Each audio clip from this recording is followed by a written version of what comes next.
things on social media often prompt us to respond to things that we see on social media via social media.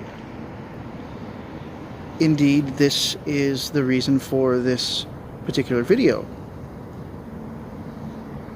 And there's nothing uncommon about that. We all have opinions, we all get motivated by things, and we respond to them. In my case, I wanted to respond to a particular kind of comment that I often see on social media, but I hear others, say it out on the street, if you will, as well. It's the kind of comment you would hear a humanities professor say, or your local skeptic. And it has to do with making broad, sweeping generalizations about religion and religious people. And there are a couple of issues that I have with that.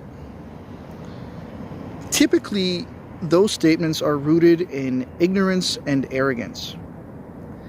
And I want to clarify what I mean by those two things.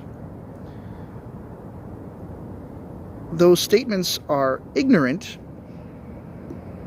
because they're often, one, not logical, because they're broad sweeping generalizations which lack data, which lack evidential support.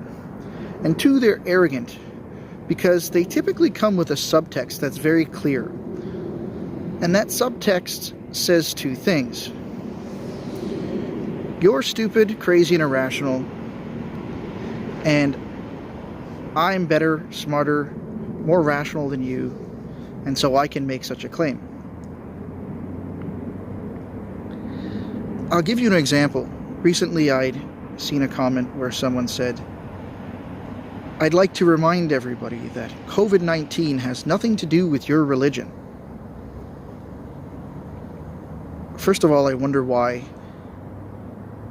someone would be prompted to say something like that.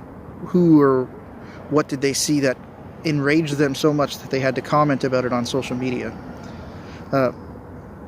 But I have a couple of questions for that person. First, who made you an expert in religion and perhaps prophecy as those things pertain to medical science? Probably no one. Self-proclaimed, perhaps. Secondly, how many people each day do you come across who say things like that?